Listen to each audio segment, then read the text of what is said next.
you there. Thank you for watching, and welcome to Forged Lands Forever. Today, I have a 4v4 custom match here on the most famous map of all of Supreme Commanderdom.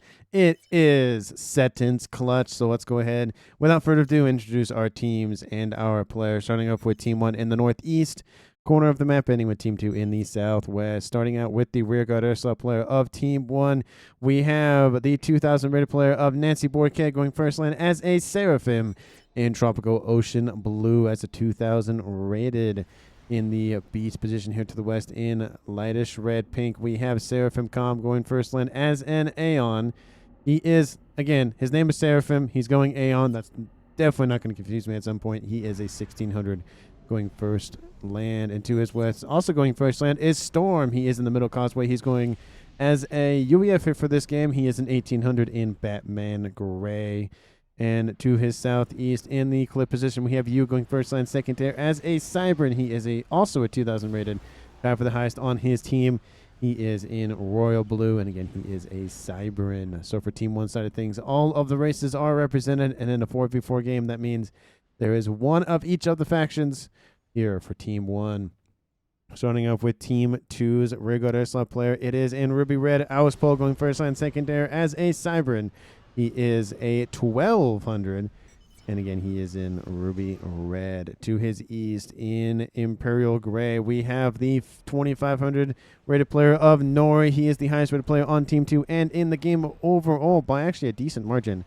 He is a UEF going first land, second air, and he is on his way to support his middle causeway player, who is the Wreck in Chevy Crimson, also a UEF player here for Team 2. He is going land all day. Of course, that does make sense. He is in the middle causeway position, and he is a 2200 rated. And to his west, in the clip position here for his team, is JT underscore going first air, second air in orange color orange. He is a 1400, and again, he is a Cybern.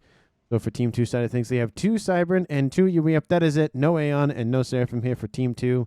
Let's see if Team 2 will win with their dual faction approach versus the not jack of all trades, but the variety of choice here for Team 1. And as you can see, we do have both of the beach position players moving into assist their their middle causeway positions in the middle of the map here. You can see we're going to start to see the reclaim starting off here to scoop all of it up. Luckily here, this is a newer version of, not newer version, but the last time I cast SETON'S was actually the recasting of a game I did a long time ago, and the reclaim mod kept the icons on the screen, and it was very annoying, and I had to deal with a bunch of icons in the water and whatnot. So I'm grateful that, of course, this is a newer game, it being close to 22 in terms of the ID. So it's nice to see that I can actually do this and not have to have those icons on the map. But we are seeing some advice here from JT saying only make 15 T1 P-gens, and it's an all chat on Rock. Cascade makes a comment to the JT, so I don't know if what's going on with that, but offering some advice in all chat. We do see a Storm shooting a couple of the plasma shells into the Wreck, but of course these two players are very much focused on getting as much reclaim as they can. They're actually ignoring the Salem Wreck, and there is some strategy to that. There are some bigger 300 Wrecks and 200 Wrecks, so essentially 3-ish, 4-ish, 300 Wrecks are going to be more than that Salem.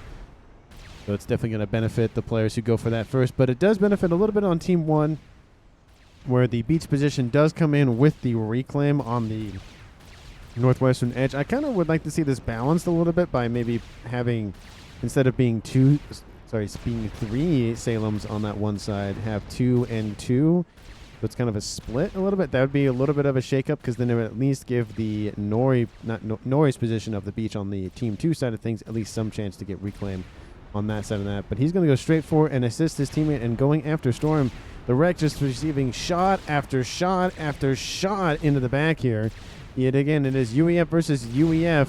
We are seeing some assistance outbound from Storm to assist in shooing away the Wreck. But here he comes Nori. He is another UEF here.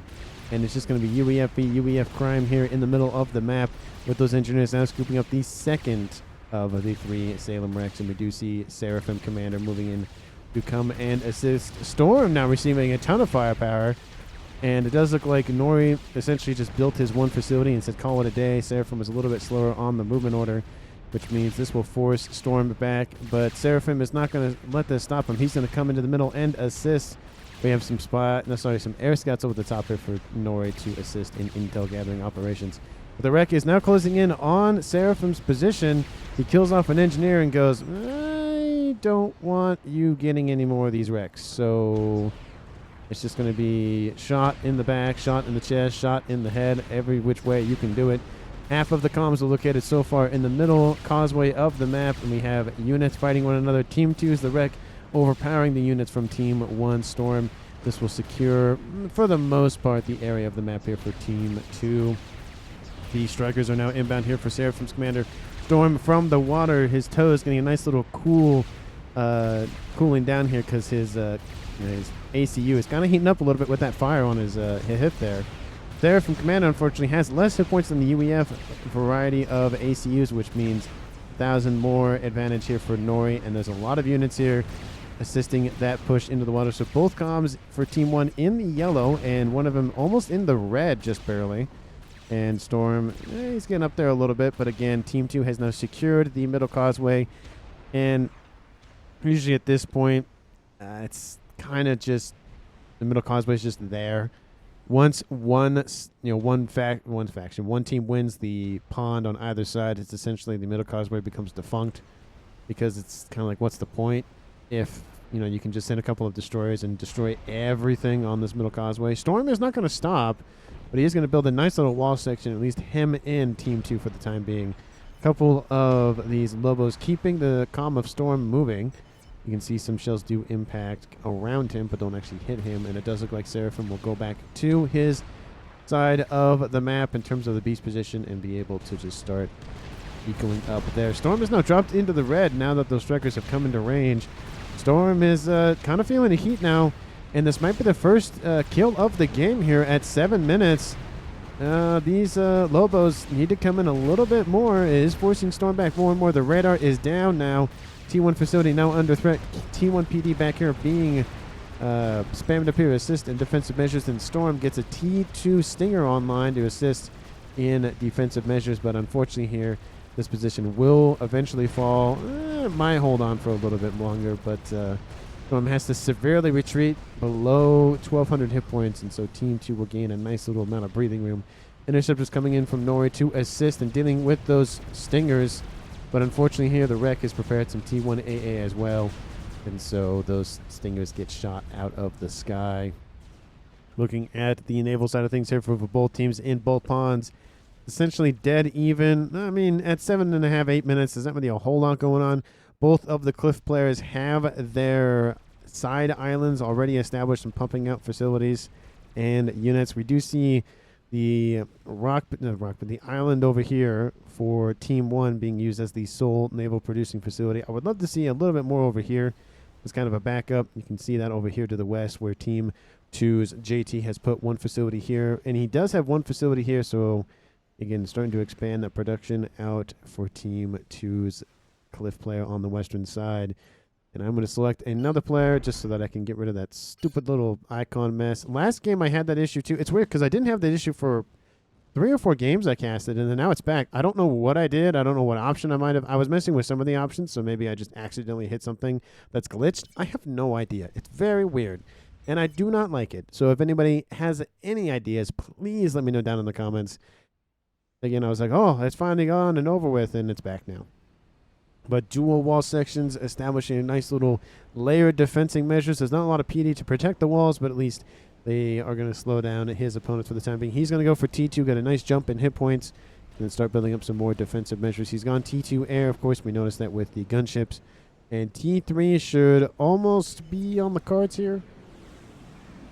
About ready to start that once he builds this last little air scout. There goes. T3 has been started here for Nancy Boyke, and in the southwest for Team 2's Auspol. His T3 facility is almost done. Anyway, he's going to start producing some T3 engineers to assist in getting for those P-gens. But Team 2 is a little bit ahead of Team 1 in the air game. So we'll see how that plays out for our players so far.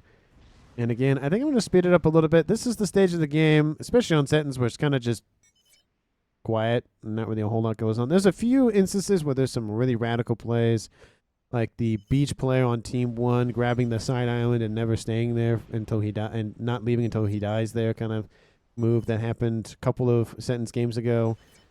So there are some interesting strategies that do end up happening. I feel like SETON'S is one of those good barometers of how good you are at eco specifically. I mean, dual gap's also kind of known for that, but dual gap you get a lot more boost than eco because you get 8 mechs just in front of you immediately versus the 4 that you normally get, and then kind of like expanding outwards after that.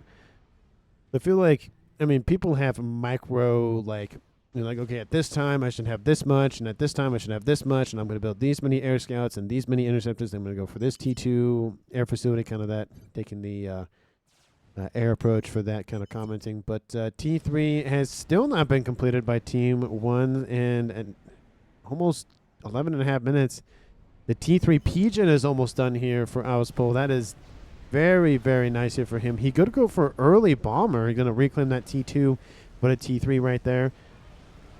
But he could go for early bomber. That'd be very interesting to see. That'd give him a huge advantage. He is punching a little bit up his weight class in terms of his opponent in the air, but he does have Nori at 2,500 and the Wreck at 2,200, and that does kind of offset the differences in ranking. The average between both teams is only about 25 rating off, so it's not a huge amount.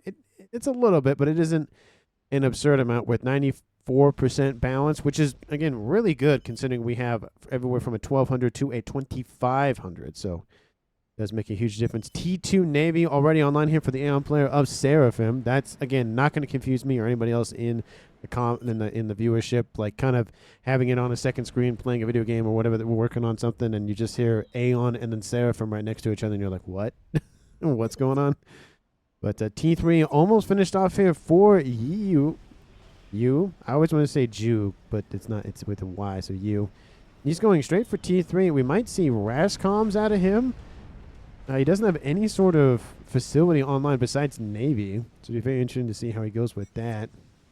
But I think the only T2 Navy online is for Team 1 Seraphim. That would be a huge benefit here for them in the northern pond. But again, in the southern pond, it's again just kind of a almost blockading effect that's going on here for you in the southeastern pond. We do see T2 online and going for T3. So Nori going for air as well. Very, very interesting. We have a dual air player in the game. We really don't see that on SETON'S until it's later on when, you know, one player essentially has to be forced to do that. But very interesting to see that super early on here for Team 2's strategy. We'll see if that plays out for them as well. I do love how those two radar facilities right next to one another, one owned by Nancy and one owned by Storm, but he's probably going to upgrade to T3 here pretty shortly to get some nice little Omni vision going on, Omni radar going on. I shouldn't say vision, that's different. But I don't see, again, any upgrades to T3. No. Almost newly built, just producing. That's a lot of spam factories coming out from JT. That is a lot of spam factories. Wow. And Team 1's playing their cards really close to the chest. Team 2 definitely knows about the T2 Navy. Yep, already been spotted, so not going to be a secret for long. And Team 1 doing kind of the similar thing for the rock position, or sorry, the cliff position here that Team 2 is doing. But with T3 Air also online for Nori, he is UEF. He doesn't have the T3 torp bombers that the Aeon do, but you know he can spam out T2 very, very quickly if he needs to. Maybe I throw a nuke in the rush at beach.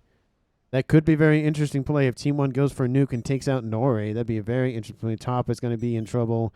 We will need torp, says Storm. Well, usually the middle causeway player goes for some torp assistance for either Navy. That usually does tend to happen. But again, Team 2's land player here for the Wreck going for T2 land. Going to go for T3 pretty shortly. And Team 1 going for T2 air. I mean, he's already gone T2 air. Maybe we'll see him go T3. Maybe not. Maybe not. We'll see. But T3 air also online here for Seraphim Com. He's going to probably build those T3 torp bombers. That's going to be huge for Team 1 if they can capitalize on that. And I do see a whole lot of issues there coming at the 16-minute mark. Again, SETON'S games, again, one of those things where a little bit of action in the very beginning, and then it's a decent amount of just kind of sit and wait, sit and wait, sit and wait, and then eventually once like 20, 22 minutes kicks off. Then it's like go, go, go, go, go till the game stops. We do see in the north, action does start to materialize here for these players in the northern pond. Again, it's a T2 Navy with some T1 assistance versus a spam T1 Navy here for Team 2's northern naval player. But JT, whoa, hold on, what? Hold on, what happened? I had my, what? Oh, did he just accidentally control K his comm?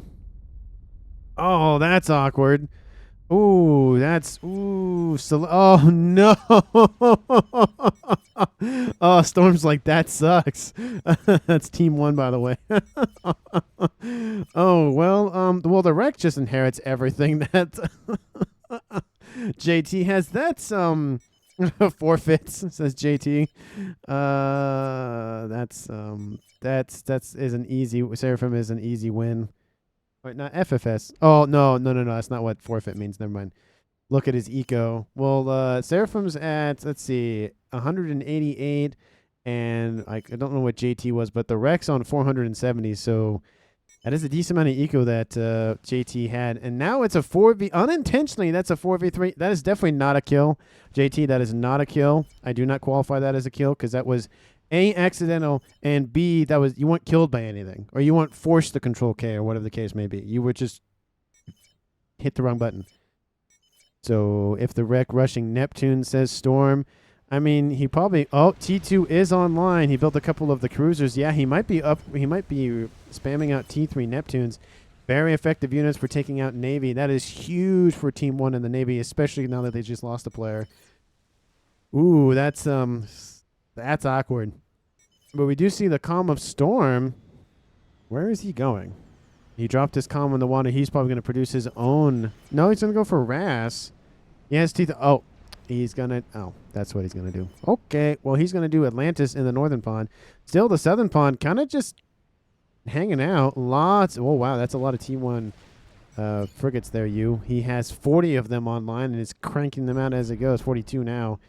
As a lot. He does have T2 Navy, and it has 4 T2 air headquarters. He doesn't need, you don't need 4 of them, not this close, but maybe he just wants the additional engineering assistance from the headquarters, which they do have more assistance. But T3 Navy is online. He just skipped T2 and went straight to T3. This is pretty big here for the southern pond here for Team 2, for Team 1, but Team 2's Nori also has T3 Navy, and he's building some summits. Not even going for Neptune. He's going to go for summits. So, again, he has a lot less spam than Team 1, and Team 1 could essentially just rush him, but they're not going to, playing it a little bit safe. And one of those instances where playing it safe does not help you in that regard. We do see the Calm of Storm going for those Atlantises, and Atlantis pretty early in this game. Definitely rare to see. It's also rare to see you up now at 1940. It says SMD. Oh, I love that. I love the fact that Owlspole said, look, he just completed that SMD at 1940 and then pings it. So on Team 2 side of the match, you can see 1940 and SMD. Love that play from Owlspole. Love it, love it, love it. Good job for Owlspole. It's very nice to be like, oh, this is my view. Oh, it's built at 1940. Okay, let me see how my nuke's going, kind of thing. And it does look like Team 2 is going for nuke, and that might actually load before the SMD does. Does Team 1 know about it? No, that is huge for Team 2 if they don't know about it. Oh.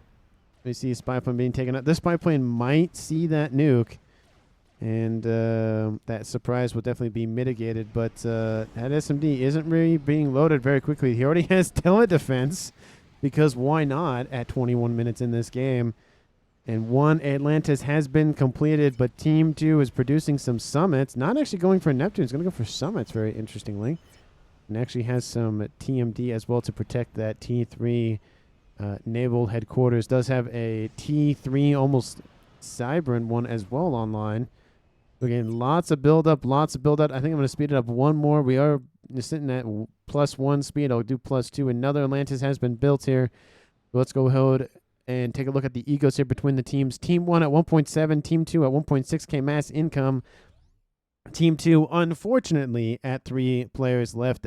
Again, I feel bad for JT. Hopefully he did get to play another game after this, because that sucks. But Team 1 at 4 players left, And Team 2's The Wreck did inherit everything that JT had, so he's at a ton of mass income at 775. But you and Nancy both at about 500, so they're catching up to him slowly but surely, though. But there's a lot of Navy in the southern pond here for Team 1 that they're not using as of yet. Team 2 doesn't have as much spam, but they do have T3 Air online as well. Team 1 also has T3 Air online. In every spot, every single player on Team 1 has T3 Air, and that is a huge advantage. Team 2 does not. They only have 2 of the 3 remaining players that have T3 Air, but still, I mean, having a second one is big, let alone, 4 of them on Team 1. Let me know down in the comments who you think is going to currently win the game. Again, it is SETON'S, so anything can happen. Game enders, nukes. We already see nukes. And as I literally say, he launches the nuke. And is it going for who I think it's going for? It might just go for it. The SMD, oh, it's going to be very close, but maybe the nuke will make it there. But it's actually going to fall short and take out Storm's base. Oh, that's got to suck. He probably could. Oh, it would have been very close. It would have been very close. But here comes that nuke overhead of Team 1. Storm's base is going to land right in the middle of the SMD. It was not loaded in time. A couple of T3 pigeons and a T3 air headquarters are going to go down. And kaboom! Takes all of that out. Team 1's eco hamper just a little bit. The SMD would have loaded in time, I think. It would have been very, very close, but I think it would have loaded in time. So again, he played the more conservative, more like I will guarantee the nuke will land move from Nori, and he will secure that nice little victory here. How much mass did that thing kill? It killed off 67,000 mass. Now that is what I call mass efficient. But anyway, in the east, we have a huge buildup. Oh, that is, oh, wow. Oh, that is 10 Galaxy-class battleships, 24 minutes, 24 seconds on the clock. That is a ton of firepower. And Team 2, in comparison, only has 5. So half of the battleships are online here for Team 2. But do they have any sort of... Ooh, they do have an Atlantis. That is really nice. A lot of torpedoes on board that. This is going to be a lot of Navy here in this game, of course. But 3 Atlantis are on their way to support the Omen and the soon-to-be Tempest that is coming online. The opening move of the game, essentially, or the later game, was the nuke landing, and now here come those Atlantises to force back the Navy in the northern pod. Team 1, I mean, they do have a couple of battleships to deal with, but Team 2, there's a lot of torpedoes coming off of those Atlantises. They need to deal with this pretty quickly, or it's not going to feel good. You can see this, just the Omens coming in. We do see some bulwarks in there. Love to see sharing of technology here between the teammates here. And those shields will be very, very beneficial in preventing a decent amount of firepower from reaching those incoming ships here for Team 2. And now the Atlantis will turn and face the combined cyber and naval fleet from Team 2. We do see a Neptune. We do see a couple of those summits online. The lasers coming in, taking out those frigates. And here it comes, Atlantis, this early in the game. I would have liked to see 4 of them, but 3 of them I will take, being a UEF fan, not a fanboy, but a UEF main, I guess would be the word that I would use. And again, I do need to get back into playing. I've just been super busy with other videos and work and life and travel and cruise and a whole bunch of stuff like that. So I do appreciate the patience in those who did love the series. I enjoyed playing the game. I'm a lot better at more of the, like, I can take as much time as I want, like tactical squad shooters like XCOM and those strategy games. I did mention that I'm going to do a Frostpunk set of videos. I love that game. It's probably one of my top 5 games ever. It is so good. And if you, again, like the kind of city strategy, not immoral, but kind of moral ambiguous decisions sorts of games, it's not dark. It's kind of dark. It's like dark-esque. It's not, the themes you deal with are dark, but not necessarily the situation. Well, it is, I don't know, it's a little bit of a mixture. It's not necessarily like cruel dark. I mean, it can be, I guess. That's actually not. Anyway, it's a good game. Highly recommend it. This video is not sponsored by any of the developers. I just really love it. So I would love to do. I not would love to. I will be doing a playthrough of Frostpunk 2 when the beta thing releases in April. So be on the lookout for that. I am super excited for it.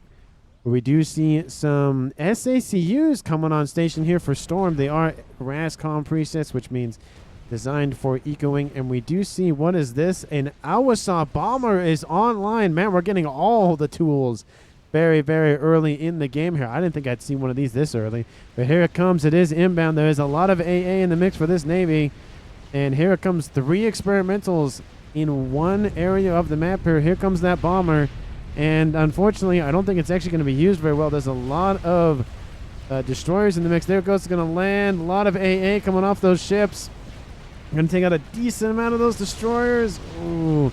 Neptunes take that to the face. But how is that Awasaw doing? Well, it's in the yellow, a little bit above half. Team 2 has a decent issue to deal with all these ASFs. But Nuke to the east, taking out the island. Takes out everything but 1 T3 mechs.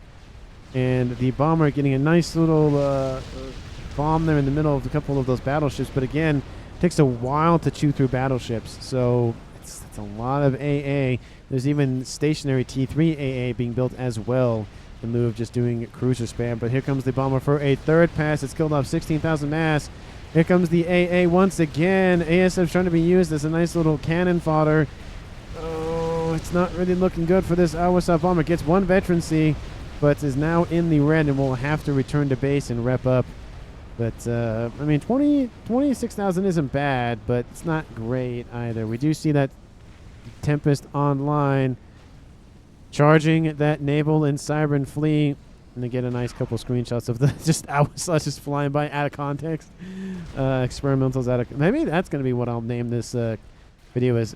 Experimentals out of context. Maybe that'd be very interesting. But anyway, SMD now being built on that island in the east here for Team 1's Royal Blue player of you. I just have to pronounce it like I would you, like I'm talking to you kind of thing. But we have, again, 4 experimentals all lined up. Transfer of control has been given over to Seraphim Com, so I love to see that sharing from Storm. But Awasaw bomber sneaks in from behind and goes after the island in the west. We'll take out 1, 2 mexes here for Team 2, but there goes that bomber, and it will be in Team 2's territory. Most definitely the ASFs taking out the ASFs here from Team 2's air player of Auspol. But again, as I mentioned before, Team 2 also has... Wait, hold on. Those are under the control of the Rec. Oh, maybe he just has control over them.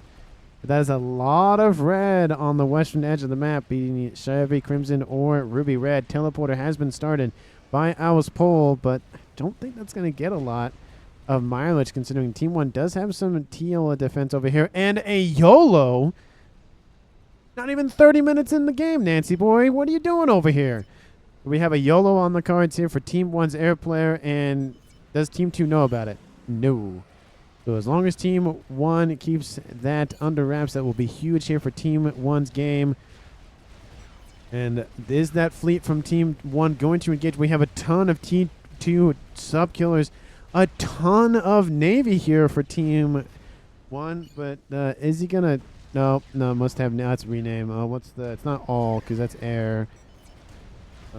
No, I don't know what the shortcut is off the top. Oh, S, ships. Here we go. Haha. He has 20 Galaxy-class battleships, 105 frigates, 24 counterintelligence boats, 30 sub-killers. Of course, he has a sonar. But 2 aircraft carriers. Dang, that is a ton of Navy here for Team 1. For Nori, how much do you have?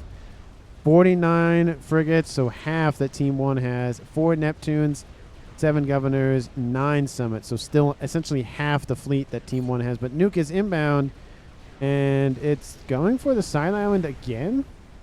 That's very interesting. Maybe it's going after the production facilities. But in the north, that Navy is now collapsing onto Team 1's doorstep.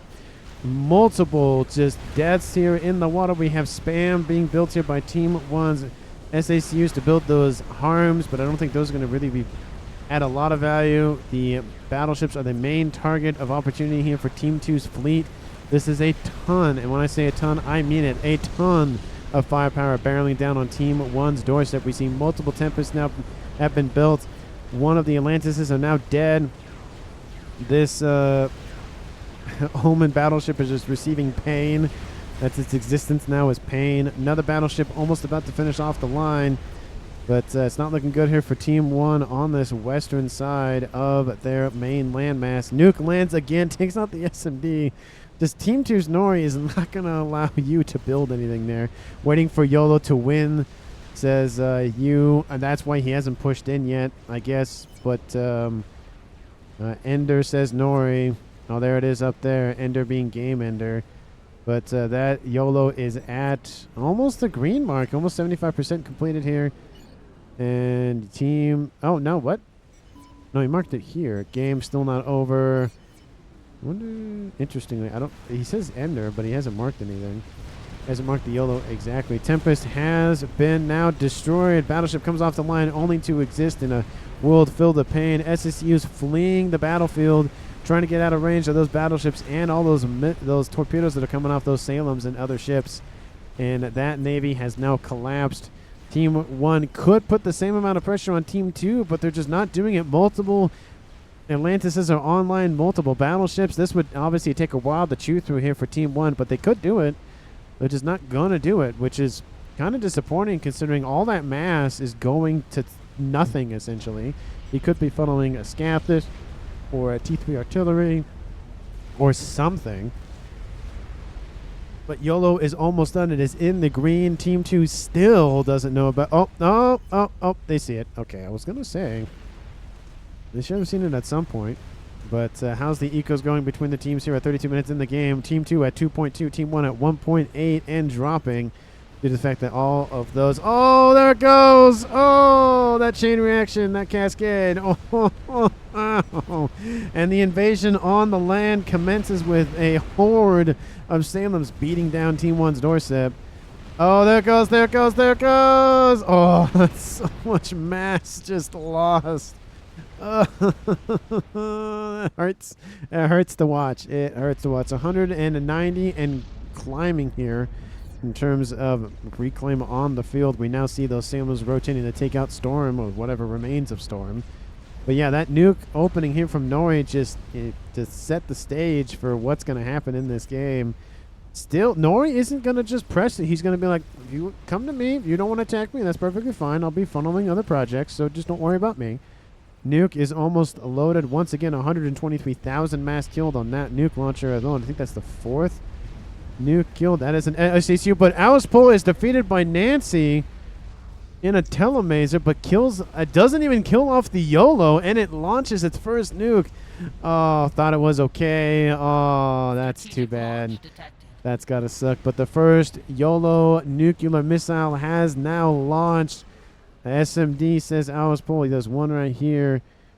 And is it loaded? It's about to. Nori will take control of the air and essentially the back end here for Team 2. That nuke is going to launch and go after Team 2's Nori, but he's built a decent amount of SMDs. Are any of them loaded? Yes, one of them is loaded to take out at least one nuclear missile or super nuke. And we need more SMD. I will try to snipe it, says Nori. I'll deal with destroyers, says Storm. Unpause for SMD. But that's just got to hurt. T4 Megaliths online to deal with these T2 destroyers that are coming in to take out whatever they can for Team 1's Nancy Boy. Regular nuke now launching here from Team 2. Where's that going? It looks like the attack has started to commence, and that Atlantis just gets annihilated by all those Barracudas. And they're going to get a second one here pretty shortly. Let's see how fast they can kill that off. Look at all those torpedoes launched. Look at them go. Oh, the hit points. The hit points. Ouchie. More than half the hit points in one volley. Second volley comes in. Will not kill it off, but that is a lot of firepower. Here comes that nuke. Still is targeting that same location. Will not let up. I think that's the third nuke that will launch on that location. Another nuke is launching here from the YOLO. Still going after Team 2's Nori. They want to kill off the highest rated player in the game. I don't blame them in that regard. But this SMD, let's watch it. Kaboom! Takes out now most of the facilities here for the naval side of things. A couple of engineers remain, but that nuke is probably going to land, unfortunately, here for Team 2's Nori. That'll be huge for Team 1's Navy to push on through. I don't see anything else that's loaded. All these engineers are going to die. And it's going to be a nice fire explosion. One SMD launches, and no, the second one will not launch in time. The first super nuke will land, and there goes the quiet.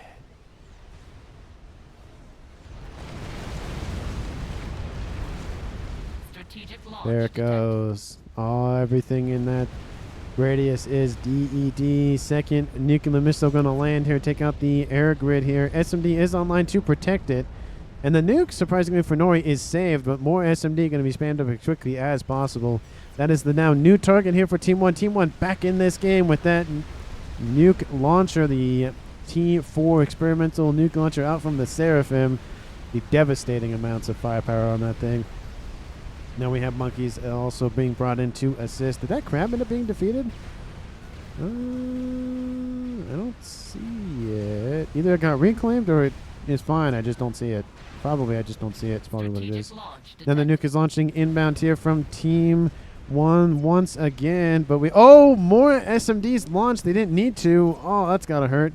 But the nuclear missile from Team 1 is going to drop a little bit short. Take out the base here for the Wreck, his original base. Wreck's actually over here in the west. What's he doing over here? So, we see a Scathus online here for Team 2. Or coming, I say not online, coming online, excuse me, and massive amounts of efforts to shield that up with SMD. Team 1, I mean, it is a good strategy, but it can be beat by a bunch of SMD. The Navy should engage. The Navy could put a ton of pressure on Nori, but they're just not. Almost all the facilities are gone, and we do see that now finally materialize at 36 minutes in this game. That should have happened when the first YOLO was launched, essentially, is when it really should have happened. SACU's trying to get out of range. Will this one make it? He's still alive for now. Nope, he's done and dusted. But this one looks like it got EMP'd or something, or just stopped in its tracks. But it's going to rebuild some mass extractors.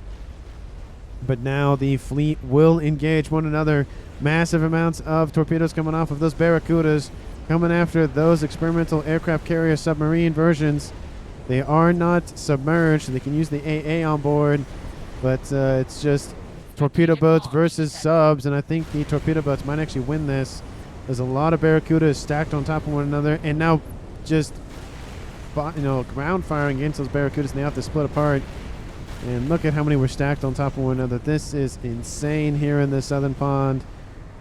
We even see some artillery shells from the Summit on the northern pond coming in to try to take out the Galaxy on the southern pond. I feel like at this point, Team 1 should kind of come after this fleet over here. But another nuke is inbound, going straight for the air grid in the south.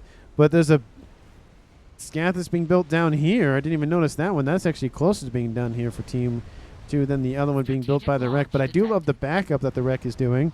It's not, focused heavily. It's just a little bit. They could have Mazer. Yeah, could have Mazer. Yeah, could have Mazer. That is true. But he does not. Scathus says, Seraphim Commander. Yep, there is a Scathus online. Again, Team 2 at 2 players left. Team 1 at 4 players left. But it is the highest rated player and the second highest rated player online here for Team 2. Nori and the Wreck versus the World. And I see a bunch of bombers being spammed up by Team 1. How's that nuke looking? Well, it's at 197,000 mass killed. It's going to launch another nuclear missile. And the Awasa bomber being built once again. Teleporter coming online here for Storm. Wonder where he's going to go with that. But torpedo bombers inbound here, taking out anything and everything they can. The battleships are the main target of opportunity and priority. We do have a small fleet, relatively small fleet down here with a decent amount of T1 spam with some battleships. I would have loved to see a couple of destroyers in the mix, just to kind of flesh out the fleet a little bit. But it's I don't know. I feel like one less battleship for like 3 or 4 destroyers, I think, would have been a nice little mix. But Team 2 is going to lose the Navy, but they could have lost it like 5 minutes ago. And SMD is launched, going to take out that new... Oh, another one got launched. You just hate it when that happens, when that launches. But the Scathus is now online. Team 2 fighting back in the game ender realm here. 0 AA says Alice Pole. And yeah, he probably needs some AA in that regard, but he's fine for now. Team 1 isn't going to build a lot of AA, but here, oh, it's going to hit a bunch of mass fabs. That's going to hurt. SMD also going to be falling out here pretty shortly. And that's going to hurt. There's an SMD over here, and there's a new SMD over here. And that's never going to load. The nukes are only going to go here. Need shield, says Alice Pole. Oh, you're talking about the Yep, talking about the SMD. Pings to go down. Nuke is launched once again. Where's this one going? Going over here for the naval side of things. Multiple summits just stacked on top of one another. That's really going to hurt and really just force Team 2 back in the naval side of things, which, again, should have been forced back a while ago, but anyway. Different conversation for a different period of time. I still think you could have been a lot more aggressive with that, but Scath is raining in on the air grid in the north, and some of it has already been taken out. The YOLO doesn't have a lot of shielding, and if that second Scathis comes online, that could be very dangerous. I mean, one Scathis isn't terrible to deal with shields like that, but it's not great. Team 2 can have a Mavor for, and that would have probably been a better thing to go after, but here comes that YOLO, can actually kill off its own units. But 1, 2, 3, 4, 5, 6, 7, 8, 9 summits and an Atlantis are going to die. Actually, I think 2 of them are going to die, excuse me. And there goes most summits, and the rest of them should die. There's another one. And, oh, those 2 summits are fine. Oh, okay, never mind then. I thought those 2 would have died, but never mind. But here comes the collapse of Team 2's Navy. Again, should have happened a couple of minutes ago, if not 5 or 10 minutes probably. But Nuke is loaded in the clip. Could take out some of that incoming Navy, but wants to save it for something else. We have Strat Bombers inbound to take out the YOLO, but they don't. Will they get another pass in? There's not a lot of AA in, and the ASFs miss the Strat Bombers. Oh, shields are being built. Isn't going to be enough. No, it's not. That YOLO is going to go down. I think it's going to kill off Nancy Boy as well. There it goes. Oh, shield came back online at the last second. Oh, it's still fine. No. That's got to suck for Team 2. That thing is still alive, says the Rick. What the heck? Nancy Boyd's like, that was close. Is it still up? Scathis fire raining in. Is that going to be enough to kill it? Oh, one more Strat Bomber comes in for the victory of the YOLO and kills off Nancy Boy as well. You baited yourself by moving your ASF. Oh, that was really, that almost did not work, but let's see, had the Scathis fire been able to hit it? Let's see, would you been able to hit it? No. And Storm kills off Nori. Sorry, Nori kills off Storm. Sorry, I read that wrong, but kills off the Scathis to boot as well. Storm was a UEF, was actually able to kill off the Scathis in that explosion, but he had to sacrifice himself to do so. Now it is a 2v2 game here. You versus Seraphim Calm. Team 2 has lost the Navy on the southern pond, but they also lost the Scathis. However, there is that other Scathis being built, and it's in the green. You tell the snipe to mine, says Nori. JT kind of off-balanced that game, says Nancy. I mean, a little bit. By intentional control Kang. I don't know if it was. I don't think it was intentional. I really don't think it was. I mean, he reacted pretty genuine. But of course, that's it's like we gave our best player free bases. That could have killed you guys faster. They still had to suffer with me as air. Nance, if you had kept ASFs at home after we warned you about strats, it would be an easy game. Yeah. Definitely not the best move. Nuke launches down here, takes out whatever ships are in the bay. Don't know about easy, maybe winnable. Yeah, I'd say winnable, most definitely. But Team 1 would have still had a YOLO online, and Team 2 would have lost their Scathis still. The second one now online.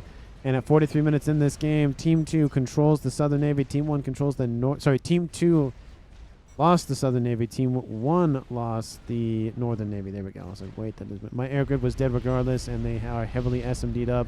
The YOLO wouldn't have done much more than it had. Yeah, that's probably true. I mean, there's tons of SMD, some of them not even loading anymore. Obviously, due to the fact that YOLO's not really needed. The SMDs aren't really needed. Our sub-bomber comes in, takes out whatever that was, but I feel like the battleship's going to take that. I really don't understand why you would go YOLO. when Aeon Tech is available, YOLO better play. Than than Paragon?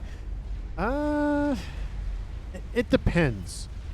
So it depends on how fast you can get the Paragon up and running. So if it takes a while to get up and running, then no. But if you couldn't have gotten enough, if you could get up pretty quick, then you could spam up Salvation, spam up whatever you would need. Well, we were at Tusk Night when JT control Cade intentionally. He keeps saying intentionally. I don't think he did. I just don't know. He keeps going with that, but I don't think that's true. But anyway, I'm going to speed it up a little bit. That was crazy, though. That was, again, once the game kicks off, it kicks off, and it doesn't have the idea of the game is to play a balanced match. I mean, yes, that is true. I do think, however, even if Team 2 did not, or the Wreck didn't even inherit any of that base, and JT would have been fine, like still alive, that Navy would have been crushed anyways for Team 1. It really would have. Like, Team 2 was definitely in a better position. The Nuke launches at the last second, right before it was going to be killed off, and is actually getting to get some kills from beyond the grave for against these 3 battleships. There it goes. Kaboom! Takes out 3 of those and an engineer to boot.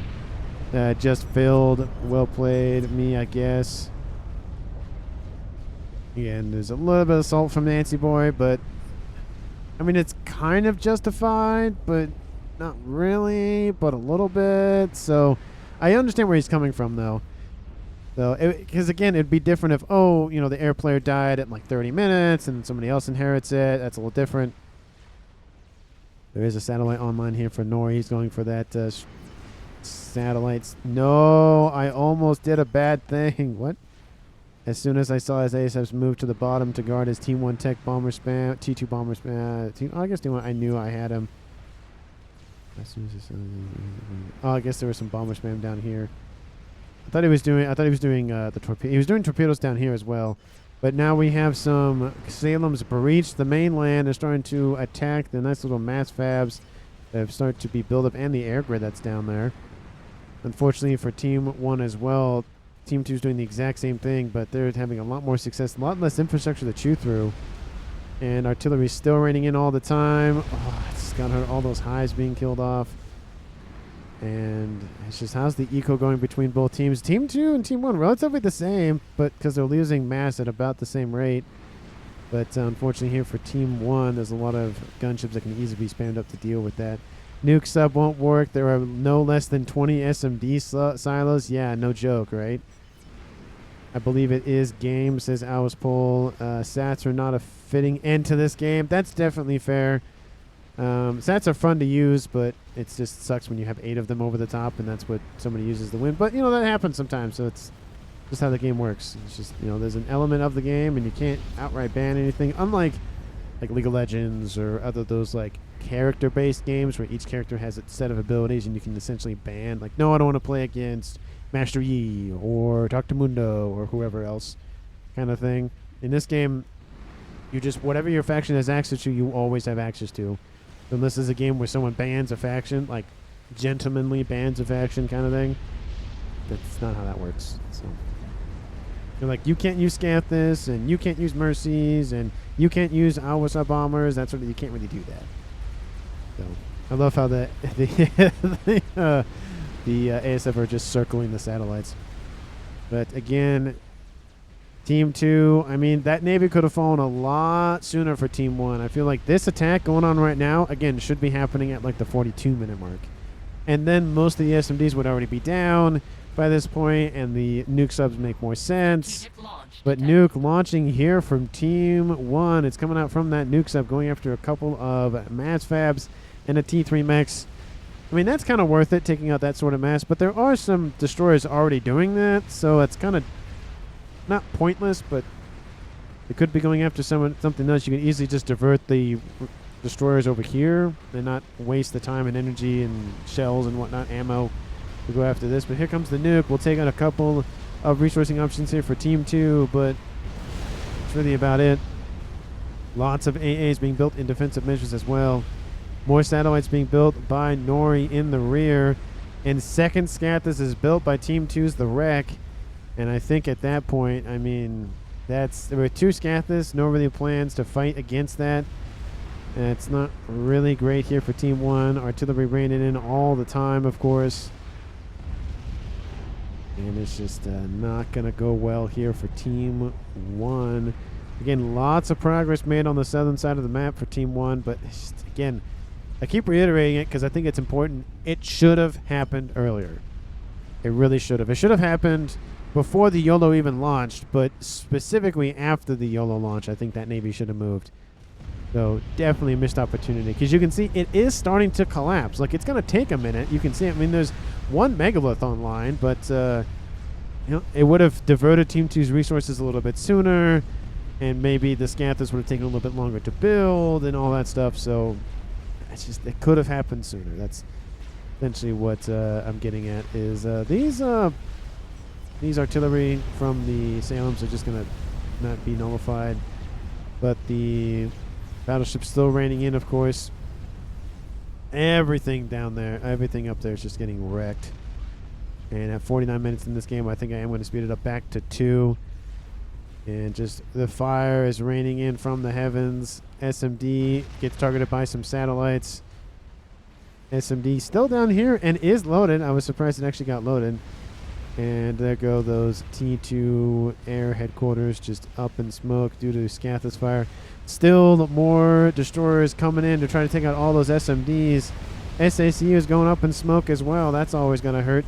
I think most of those are actually RASCOMs too, so that's really got to hurt the eco. But yeah, they're mostly. I don't really see a lot of combat preset commanders in SETON'S. But now we have Scathus fire raining on the Navy. Now that's just insult to injury is what that is. Ouch. There is a crab coming out of the water for Team 1's U. I mean, he's not going to stop. He's gonna keep going till he's dead. We essentially see everything else under the. I see everything in the map is essentially controlled by U. Seraphim still has a couple of facilities, but not really a whole lot going for him. And it just does not stop here. Team 2's the wreck built 2 Scathus essentially with 600 mass. He gained Navy. Now don't have to produce a bunch of Navy now, and they can just work on other projects. Is he targeting the... What's he doing? Is he targeting the air? No, you were not targeting the... Oh! Oh, he hit a couple. Look at that. Look at all the dead ASFs. What the heck? T2 Corsair fighter bombers are inbound here from Nori. I'm looking forward to seeing the ecograph. I wonder if I was even close to keeping up. Oh, comparatively with Nancy Boy. But the ASF's now just going to sit there. Are they going to engage? Yes, they will. They're going to go for it because why not? And the ones that have bingo on fuel still fine. Looks like some of them still took some shots from Scathus fire. Oh, it took another shot. Oh, this just hurts. It hurts because each shot takes out like a squadron or so, which just hurts. And we have some SACUs being dropped up to scoop up the mass here for Team 1 Seraphim. But again, 53 minutes in this game. Your opponent has a bunch of satellites and 2 Scathus online. Yeah, that game's over. Like, that's not, unless just a magical, just like Deus Ex Machina comes out of the sky or water or whatever. That's game. And you can see it has been game, and the Navy is starting to die out a decent amount. All of the facilities are being taken out as we speak. There are no more any sort of ships, any sort of reinforcements. And Team 2, I mean, they held out strong, partly due to the fact that Team 1 didn't even engage, but partly due to the fact that, like, look, it's taken them this long for Team 1 to get through, and a YOLO assistance as well. So Team 2's done a great job on defensive measures in that regard, but just definitely had some assistance, quote-unquote, from Team 1. And it's still raging on, getting close to the 54-minute mark. And, again, it's just... You can just say, I think I'll speed it up to 4 at this point. It only can go to 3. But like I was mentioning earlier, the game's essentially over at this point. It's just the last little emblems of rebellion, essentially. Satellites over top, taking out anything and everything.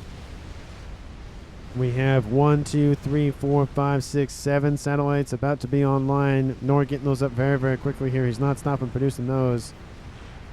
He's just going to keep spamming them up till he can't spam them up no more. All his mobile eco is here, says Alice Pole. Yep, they're all right here, talking about Seraphim Com. If Team 2 had a nuke, which I say that, and Team 1 is launching nukes? No, Team 2 is launching nukes over here. Plan Bs are inbound to just take everything else out. I thought, oh, there's a nuke down here coming out from team. Oh, hold on. It does. Oh, wow, that's a lot of nukes that ended up launching. And anti-nukes as well. How many of those do we have? One. Strategic launch detected. We have 6 that launched. I mean, that could be enough. Team 2 has another nuke launching here. Going after whatever it's going after the Navy down south. There are 0 SMD loaded. There are 4 SMD loaded. And there are 2 SMD loaded. So it'd have to be another volley plus some. And our sub bomber now off screen down here. I mean, I thought the game was over, but Team 1 launching some nukes. That's going to definitely help flesh out Team 1's way to victory. But there it goes. Takes out a decent amount of those RAS comms. Satellites over top, dealing with the rest of those battleships. Those SACUs need to build. Oh, the bomber trying to edge the map. Drops into the yellow. It might get a couple of those satellites. Some of those satellites are actually exposed. D3 shield coming online. Bomb is dropping, and we'll control K just to make it a point. And there it goes. Crash damage protects out some of the shielding. And let's see. 1, 2, 3 of the satellites are down. And one of the SMDs, not the one that's loaded, but one of the SMDs also got taken out. That would have been huge had he taken out the loaded SMDs. That would have been really huge. But you will just control K after that. You can see the game is over. Everything will be inherited by Seraphim Com, the last remaining player on Team 1, and they will also control K. And that is a win here for Team 2. Last-ditch effort at the last second, but didn't really get anywhere with that, unfortunately, there for them. But again, thank you so much for watching. And, oh, yeah, don't forget MVPs and MUPs. Owlspool, considering, I mean, he did die. You know, he tried to teleport in. I think he did a really good job mirroring his opponent of Nancy Boy. Obviously, Nancy Boy had a YOLO online by the, definitely a little bit faster than everybody else in the game in terms of game enders. But I feel like the biggest impactful player of the game, I mean,